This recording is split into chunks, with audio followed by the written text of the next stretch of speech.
Hi everyone, thank you for watching our video. We've got lots of other amazing online courses available on the Morales Method website. Please follow the link in the description to see our other online courses. And finally, we've got the upper back.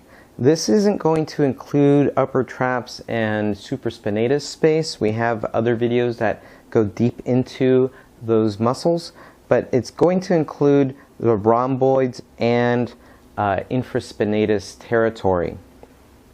I really like the soft fist for this area, and what I like to do is coordinate left hand with my left foot, and so I've got my left foot forward and my left hand as a soft fist working in this rhomboid space. Now you can see that this would be great if I had the directional resistance going in the inferior direction. If I need it to go in the superior direction, then I may actually stand over here and use a soft fist like so.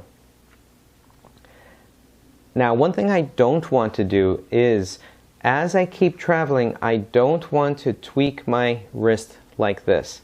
I want to keep my wrist straight, and I'm using actually this part of my hand as I'm working here. And as I continue to travel and go into the top of upper traps, I may just kind of ease out instead of continuing to torque my wrist. You don't want to torque your wrist and apply pressure at the same time. You're going to strain your wrist. So as you can see, I'm working upper back, nice and easy, nice and slow. And as I continue to move upwards, I keep my wrist straight and just ease on out like this. I could work upper back with fingers. I can lean back. Now this would be great if the directional resistance was in this direction. Then this would make sense.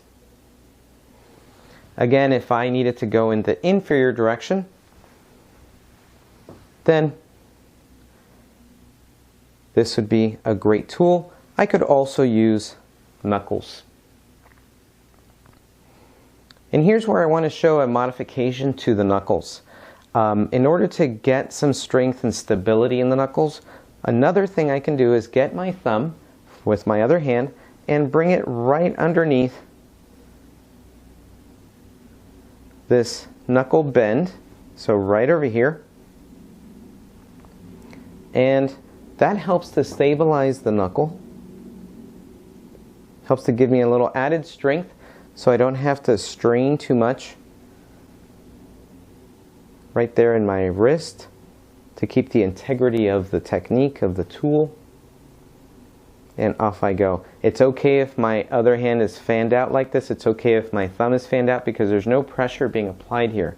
It's basically an inert tool. I'm not pushing down with my right thumb. Can I use a forearm and elbow here? Yes, absolutely. And in this case, I am actually switching legs. I've got my left foot forward, very much a classic deep tissue stance. Got my left foot forward, my right forearm sinking into this rhomboid territory, and off I go in the inferior direction. If I needed to go in the superior direction, I could do so.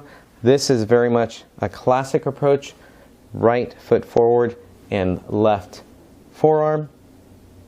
But I could also bring Elena's arm out and have a seat on this edge of the table and use my left forearm to lean and work this tissue. I prefer this way. One thing you may notice is that my hand is right here on Elena's shoulder joint. I have my hand here because I want to make sure that I'm not putting any undue pressure on the shoulder joint. I'm over here, but I want to make sure I'm not putting any pressure on that shoulder joint. So this will give me some feedback for that. And it feels okay for you? Yeah. Good, good. So I'm in a normal practice, I may actually turn more this way, but I'm turning just a little bit towards the camera so you see me. And I can lean in and then go in the superior direction. And finally, we have the infraspinatus space.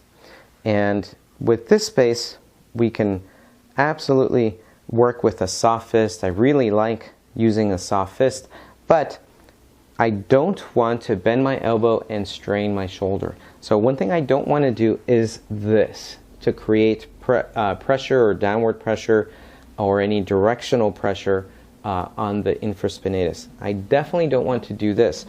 And I want to keep my arm straight. But I recognize that this is now a high part of the table. So one thing I do is get on my toes, on the balls of my feet, just for a bit, on both feet, so that I can keep my arm straight, stabilize myself with my other hand, and as I move more laterally, as my soft fist moves more laterally, I come back onto my whole foot instead of staying on the balls of my feet. So there I went again, getting on the balls of my feet, and as I slowly come down, that is synchronized with my movement from medial to lateral. If I needed to move lateral to medial, I may actually stand back just a bit more and go this way with the soft fist, or I can use my forearm and elbow area to work the infraspinatus now from lateral to medial.